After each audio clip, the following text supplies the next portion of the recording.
Good day, Crime Talk aficionados. We have a great show for you as we head into the weekend. First, the recalled Oakland mayor, well, she also got an indictment. Luigi Mangione's donors to his criminal defense fund, they're upset by not getting updates from his attorneys. What is the status of the Murdaugh appeal? A unanimous United States Supreme Court says the law is the law when it comes to TikTok. Another teacher makes her first appearance in court. I wonder what it's for. A good Samaritan is getting screwed out of reward money in New York. Go figure. We have this day in legal history and our dumb criminal of the day. Let's talk about it. All right, lawyer. Good day, everyone. My name is Scott Reich, and this is Crime Talk. You know the drill. Subscribe if you haven't. Like if you do. Leave me a comment below. Hit that little bell for notifications.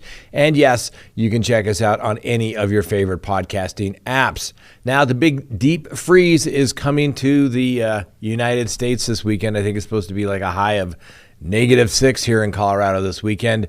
Sounds like a good time to get some work done. Utilize your time wisely, ladies and gentlemen. All right. Also, before we get to the docket, go to crimetalksearch.com. When you're sitting at home and it's cold, you'll be able to do a background search on anyone that you would like to know about here in the United States. And you are going to get that background report emailed to you literally while you wait.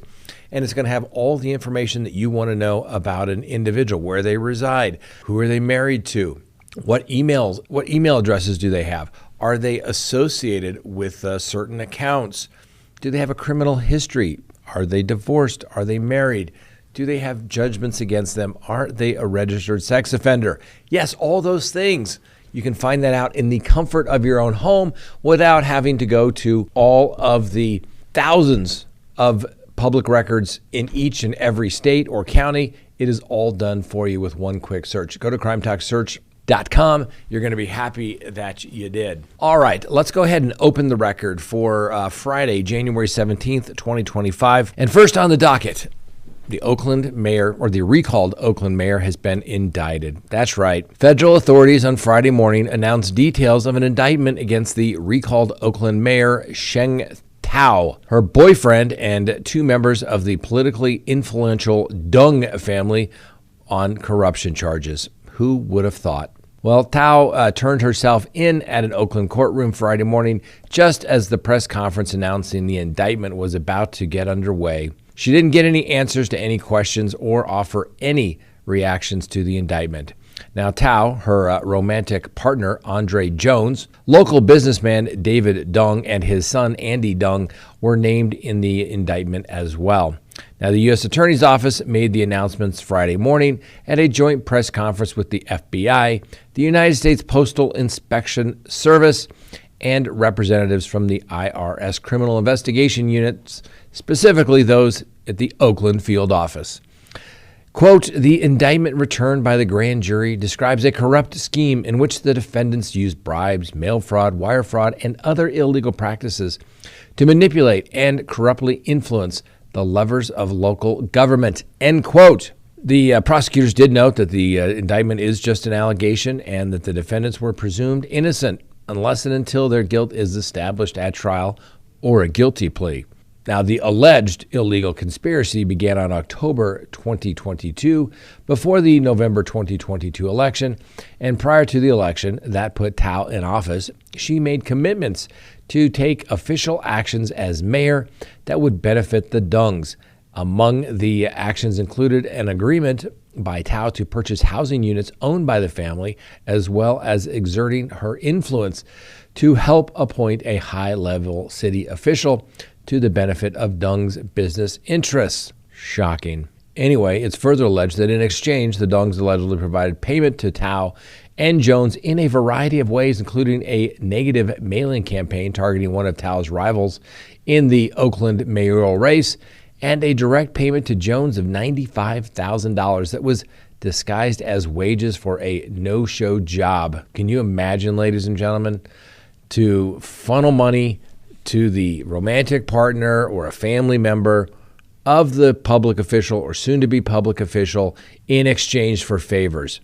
Gosh, what's the word that comes to mind when you think about that? Corruption? Bribery? And here's the thing, ladies and gentlemen.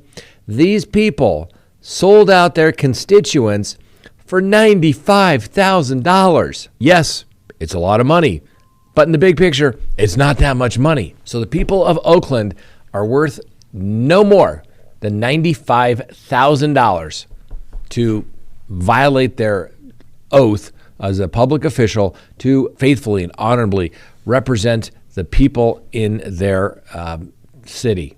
Wow. Nice, Miss Tao. Anyway, the indictment comes 2 months after the Oakland voters recalled Miss Tao from office.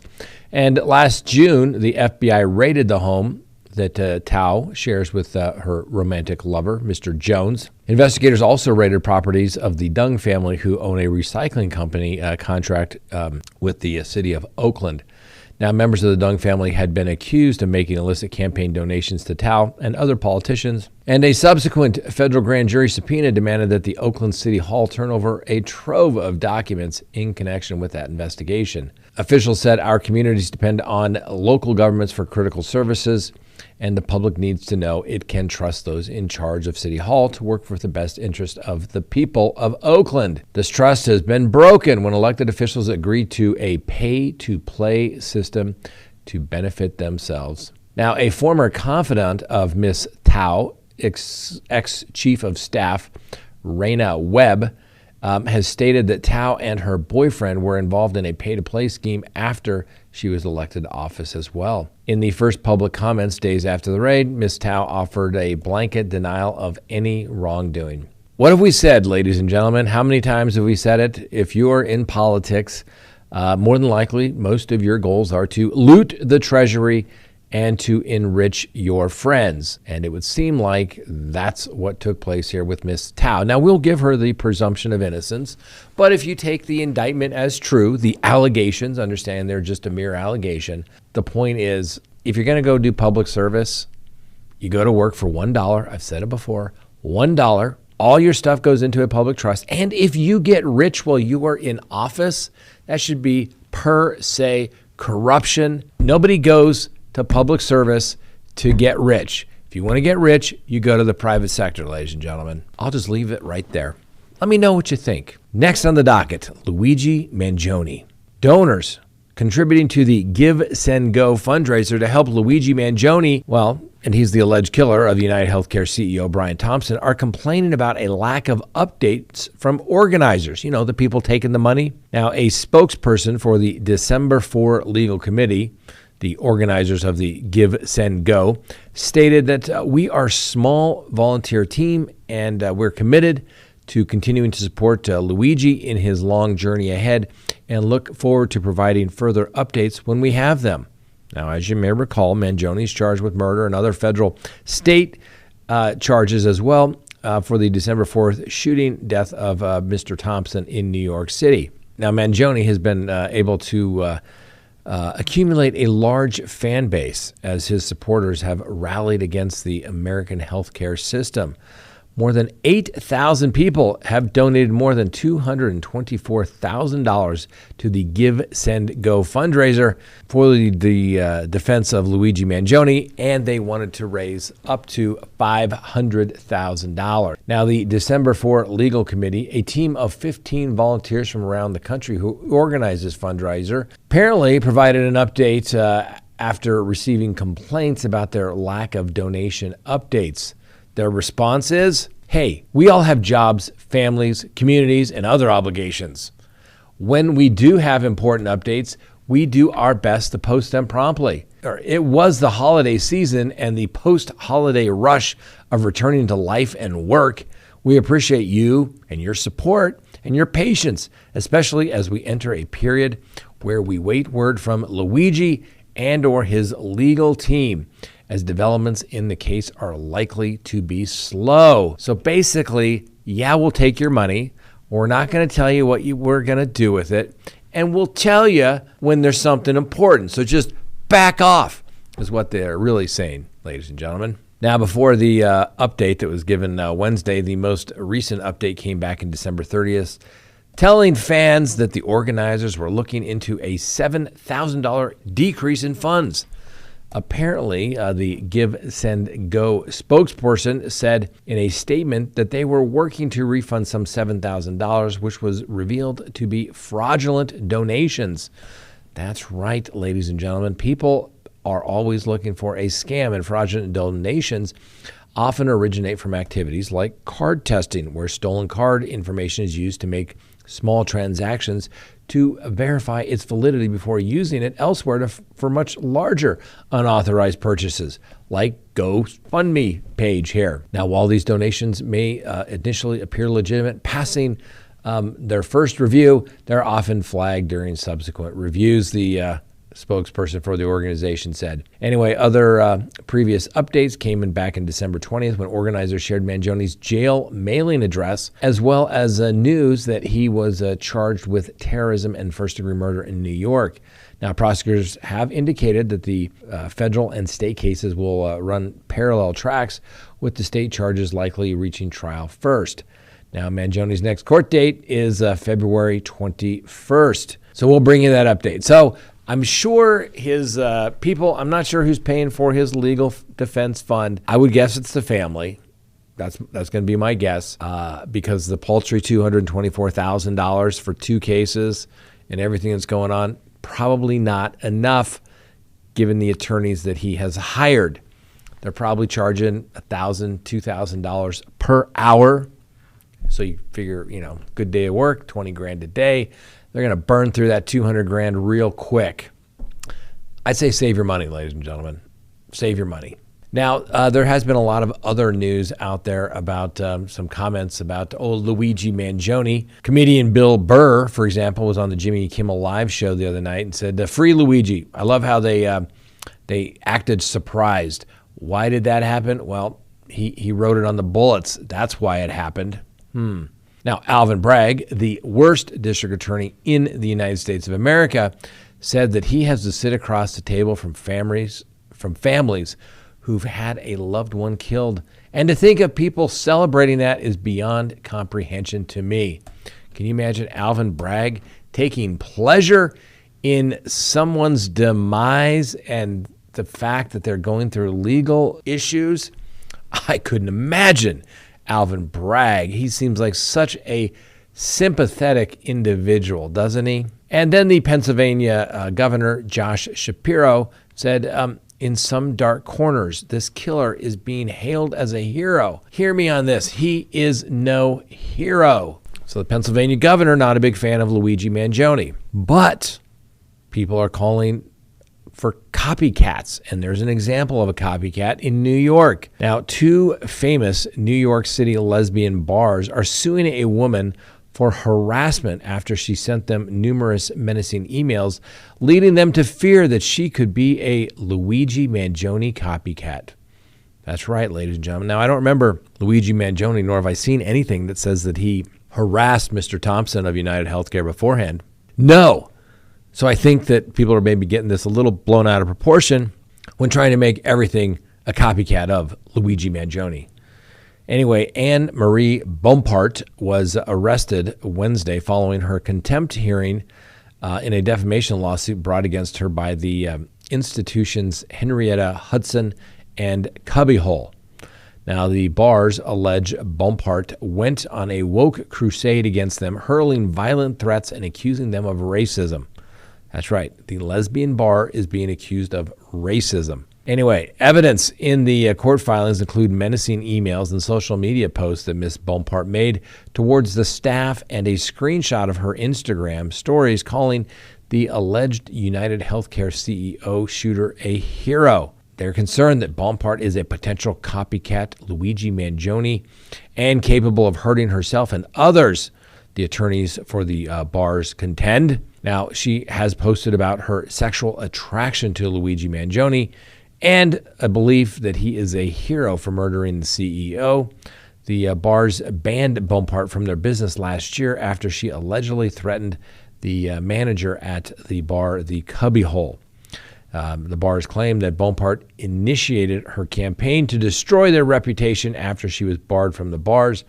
And documents include in a lawsuit showing that she had sent over 20 groups messages claiming the bars were racist. On Instagram stories, posts revealed she wanted to purchase the bars after the lawsuit. She said, "What do I want out of all of this? What I really, really want, sue Cubbyhole, bankrupt the owner, buy bar, make it nice like it used to be before Lisa, the owner, and Vic forever." Now, Bompard was arrested and charged with aggravated harassment after the hearing, and evidence submitted by the businesses show that Bompard was loitering outside the bars, violating their 500-foot rule or distance on a restraining order. The judge also requested that Ms. Bompard undergo a 72-hour mental health evaluation and make sure the restraining order is in place. Now, Bompard's lawyer says, hey, these bars are just being a little sensationalistic. And her use of emojis and LOL in the message show these aren't really threats. These are just random thoughts, I guess. Anyway, be wary, ladies and gentlemen. Everybody's going to be a Luigi Mangione copycat. But for his supporters, they know there's only one Luigi Mangione. And for those that don't like Luigi Mangione, they say there's only one Luigi Mangione, and he's a cold-blooded killer. We'll keep you updated, ladies and gentlemen. Next, Alec Murdaugh. What is the status of that appeal? So, the convicted double murderer and confessed fraudster, that's right, Alec Murdaugh, well, his attorneys filed an appeal of his murder conviction with the South Carolina Supreme Court, preparing the legal system and the American public for the next step, which they hope will be a new trial. That's right. On Tuesday, Murdaugh's attorneys, Richard Harpatulian and James Jim Griffin, filed a 132-page initial appellate brief, which combines both of Murdaugh's previous appeals to the South Carolina appellate courts and argues points that pertain to both the 6-week double murder trial held in Walterboro in the spring of 2023 and the state's murder investigation that preceded it. Now, for those who don't recall, Alec Murdaugh was convicted back in March of 2023 of the June 2021 shooting deaths of his wife Maggie and his younger son Paul. During the trial, Murdaugh's attorneys argued that the state's investigation was shoddy and the prosecutorial case was rather weak and improper. And after his conviction, which resulted in 2 life sentences, that there were allegations of jury tampering. It came to light after the former Colleton County clerk, Rebecca Hill, wrote a book. Anyway, Murdaugh announced plans to appeal back in September of 2023 when his attorneys made these allegations of jury tampering against Hill, who later resigned and is now facing ethics violations charges that are going to be heard this year. Now, back in January of 2024, a special court-appointed appellate judge, a former Supreme Court Justice, Jean Toll, conducted a 2-day hearing in the jury tampering allegations before denying Murdaugh a request for a new trial. Now, Murdaugh's appeal asked the high court there in South Carolina to vacate his convictions, life sentences, and reverse Toll's order and grant him a new trial. They cite in their brief, quote, any person accused of a crime, even Alec Murdaugh, has a constitutional right to a fair trial. Totally agree. And when a fair trial is denied, he is entitled to a new fair trial. He is not required to earn it by proving he would have been acquitted had he been given a fair trial the first time. No. The judge's opinions regarding the strengths of the state's evidence against the accused are not substitutes for the presentation of the evidence of that fair trial. The court should therefore reverse the trial court's decision, denying Murdaugh's motion for a new trial, vacate the murder convictions, and give him a new trial. They further suggested that the court should vacate the murder convictions because they improperly admitted, the judge did, evidence depriving Murdaugh of a fair trial and in consideration by the jury was not harmless error beyond a reasonable doubt. Now, here's a couple of the highlights of the appeal. And, I'm pretty convinced that that was Alec Murdaugh's voice on that little TikTok video. But I think he got screwed at trial by the judge who allowed in all that 404B evidence. I think it was over the top. And the case really went downhill from there, plus the allegations of witness tampering. Anyway, here's the highlights. First, Murdaugh was denied his constitutional right to a fair trial by an impartial jury free from outside influences, and the appeal argues that several comments made by Hill, the clerk, a state public official, to the jurors were designed to influence a guilty verdict and to help her profit from her now plagiarized and unpublished book, Behind the Doors of Justice. The United States Supreme Court holds that jury tampering is presumptively prejudicial in a criminal case. The presumption of prejudice is irrebuttable when a state official tampers with the jury during a criminal trial about the merits of the case. And the state cannot rebut the presumption of prejudice by arguing that Miss Hill's jury tampering was harmless because secret advocacy for a guilty verdict in the jury room during a criminal trial by a state official is a structural error in the trial that cannot be harmless. Next point, the trial court allowed the state to introduce improper character evidence and other irrelevant and unfairly prejudicial evidence that so infected the trial with unfairness as to make the resulting convictions a denial of due process. The appeal goes on to argue that during the trial, the state improperly submitted several days of bad character and financial crime evidence, as well as physical evidence Murdaugh's claims was faulty or unrelated to the case. That's where I think they're going to win. Anyway, evidence of financial crimes, including damaging and prejudicial testimony from sympathetic victims of Murdaugh's financial fraud, should have been excluded under Rule 404B and 403. I agree. Hey, if they're introducing 404B, that means they don't have a strong case, ladies and gentlemen. And think about it. All the bad character, he's a scumbag. I get it, but give the man a fair trial.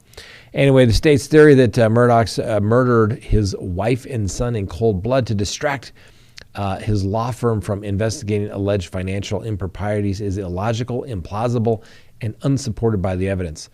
The trial court also erred by allowing the state to introduce faulty evidence and unscientific experiments, including an experiment made by a police officer tossing a cell phone around his office to replicate a phone owned by one of the murdered victims.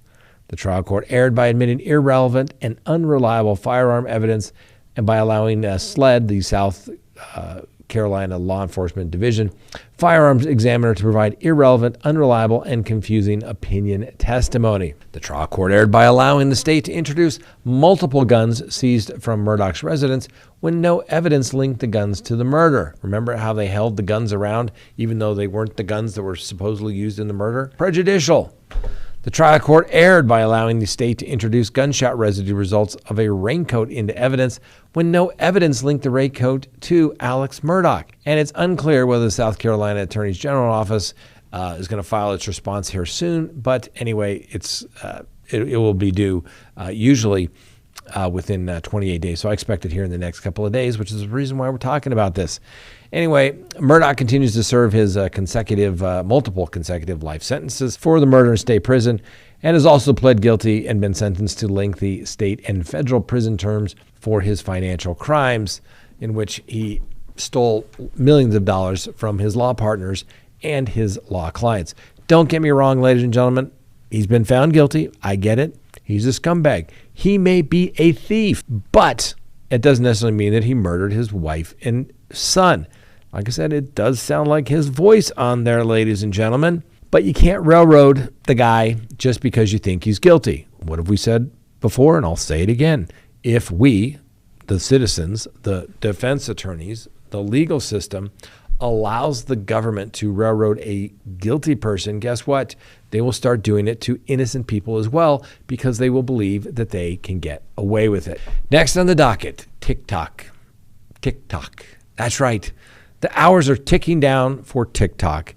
Now, the Supreme Court unanimously upheld a federal law that will require TikTok to shut down in the United States unless its Chinese parent company can sell off the U.S. company by January 19th. Now, in an unsigned opinion, the justices acknowledged that for more than 170 million Americans, the social media giant offers a distinct and expansive outlet for expression, means of engagement, and source of community. But the court concluded Congress has determined that divestiture is necessary to address its well supported national security concerns regarding TikTok's data collection practices and relationship with a foreign adversary. At oral arguments back on January 10th, TikTok's lawyers told the justices that TikTok would go dark in the United States if the company did not prevail in the challenge to the law.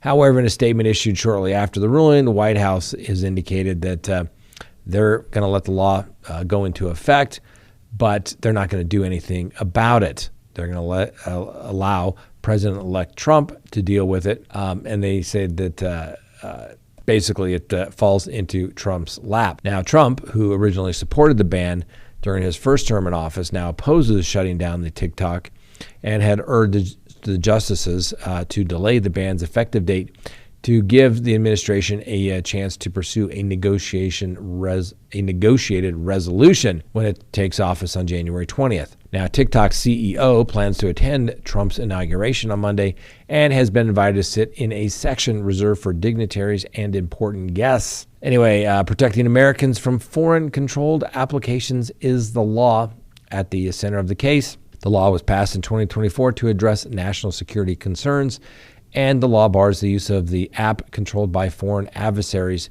of the United States, including China. More specifically, the law defines apps controlled by foreign adversaries to include any TikTok or ByteDance app, and the law makes it illegal for U.S. companies to provide services to distribute, maintain, or update TikTok unless the app's Chinese parent sells its interest in the company. This means the App Store and the Internet hosting services could be exposed to civil liability if they continue to provide services to TikTok after January 19th. I think it's rather interesting.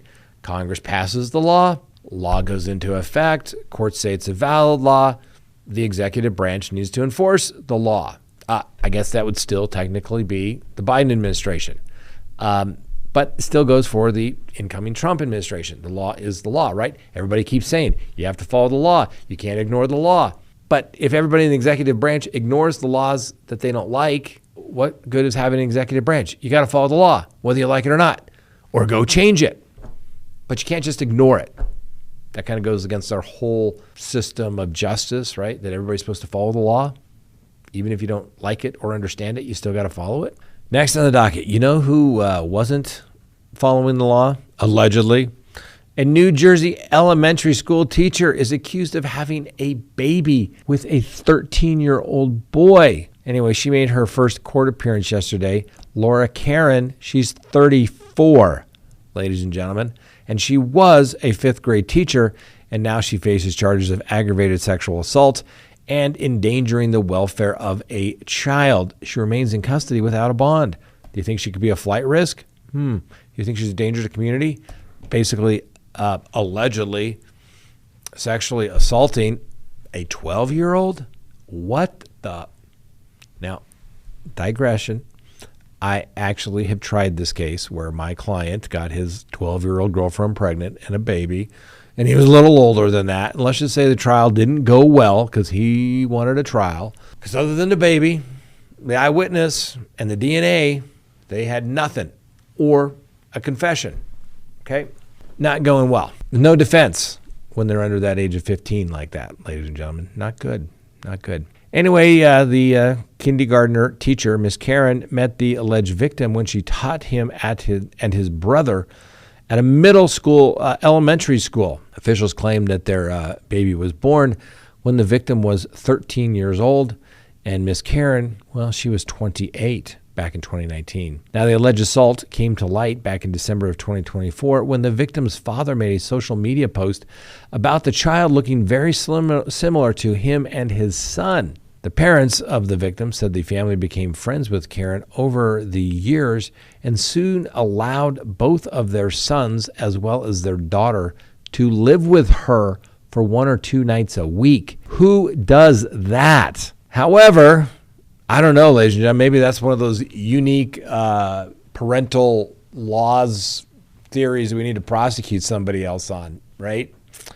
Anyway, back sometime in 2016, when the victim was just 11, the trio moved in full-time to her Cape May court house. The crimes allegedly began the same year and lasted until 2020. Now, according to the criminal complaint filed by the victim's sister, the group would initially sleep in a shared room on the second floor. However, she reportedly soon began noticing that the victim would be in Karen's bed the next morning. The sister also reportedly told officers that when her brother would shower, the accused would enter the bathroom and lock the door. I'm just sure they need a little privacy. He was 12, ladies and gentlemen, and she was 28. Anyway, the victim's other brother further told police that he had once seen the suspect sexually assaulting his brother. The young boy apparently admitted to being the father of Karen's 5-year-old child and requested that it be kept a secret in various text messages he sent to his sister. You can't make this stuff up, ladies and gentlemen. 28-year-old female wants to hook up with a 12-year-old boy. Wrong. Tell me, if somebody thinks that is okay, you need to have your head examined, okay? Why would these parents let their kids go live with the teacher? Are you kidding me? I don't know. Maybe it's just been a long week, ladies and gentlemen. I don't know. But that is just shocking to me. Let me know if it shocks you. Next on the docket, the city of New York doesn't want to pay for a Crime Stoppers reward. Now, a couple of teen kids who helped nab subway arson killer Sebastian Zapata have been denied the $10,000 reward promised by the NYPD. Why, you say? Because they allegedly called the wrong number. That's right. The 3 high school kids, they're apparently basketball players, spotted the suspect on the subway hours after he allegedly burned a woman to death. And they were told by the reward administrators that they were ineligible for the $10,000 because they called 911 to report the sighting instead of the Crime Stoppers tip line. So they're not going to get the money. Now, obviously, this was a very heinous crime, and everybody wants the man to get caught, and that's not why they, called. They were doing the right thing. It wasn't about the money.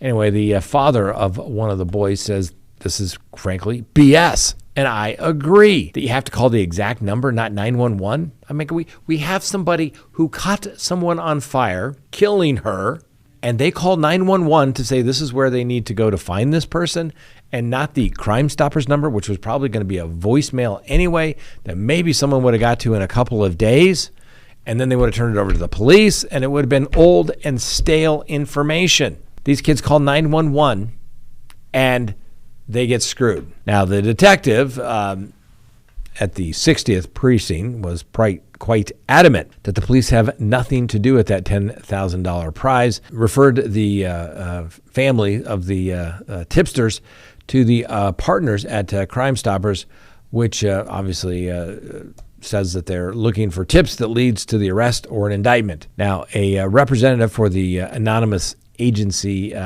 dashed the family's hope by allegedly claiming they were entitled to the funds because the kids called 911 instead of calling 800-577-TIPS. Who would remember that? I think 911. You should get bonus points for that. Anyway, this technicality is just a slice of the bureaucratic hellhole that leaves the Big Apple to do-gooders empty-handed, according to the Guardian Angels founder, Curtis Silwa, who has slammed the holdup of the money. Give the kids the $10,000, ladies and gentlemen. Really, Crime Stoppers?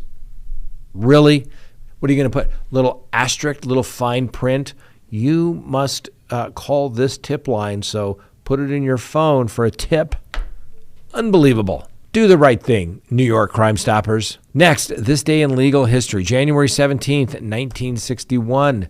President Eisenhower gave his farewell address. That's right, he delivered his farewell address cautioning against the undue influence of the military-industrial complex. Was he right? Was he wrong? I don't know. Next, this day in 1950, January 17th, 1950, the Great Brinks robbery happened. That's right.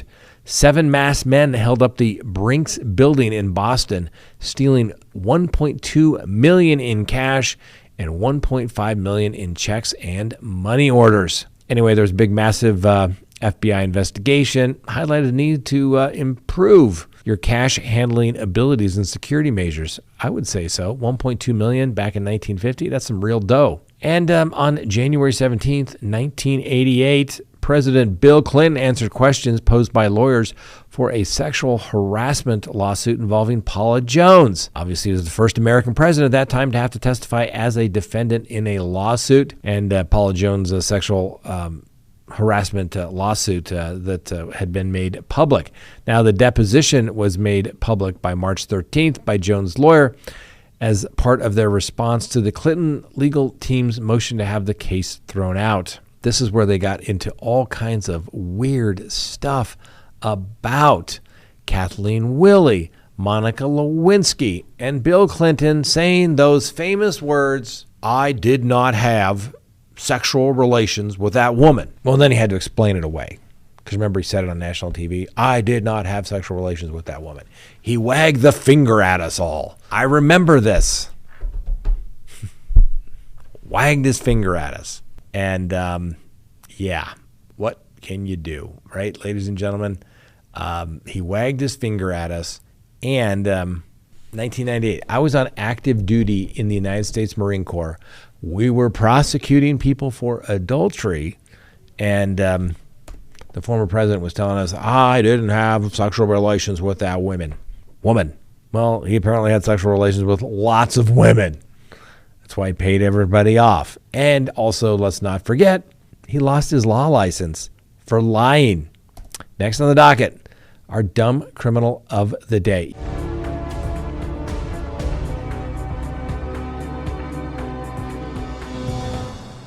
You know, if you're going to sell drugs, you might as well go straight to the people that need your product, right? Like people in recovery. A drug counselor in the great state of New York who was working at a rehabilitation facility, well, apparently was selling crack cocaine on multiple occasions to undercover agents.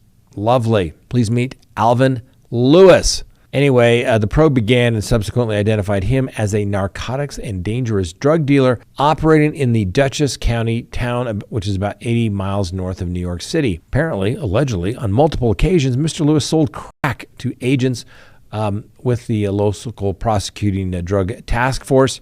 And while conducting surveillance of Mr. Lewis, police determined that he worked overnight hours as a counselor at the Arms Acres, an inpatient rehabilitation clinic. I wonder if he was selling drugs to anybody inside the rehab. Anyway, Mr. Lewis was busted while driving a few miles from his residence. Subsequent search of the home and car, guess what? Found crack cocaine individually packaged for easy use and sale. You can't make this stuff up, ladies and gentlemen. Anyway, Mr. Lewis, you are a dumb criminal of the day. What can I say? You see a need, you try to meet that need. It's capitalism through and through. Problem is, it's illegal. All right. That's all we have for you today, ladies and gentlemen. Thanks for watching. Have a wonderful weekend. The big cold front's supposed to drop in on everybody. Stay warm. Watch lots of Crime Talk. We'll see you next week. And remember, the Constitution matters.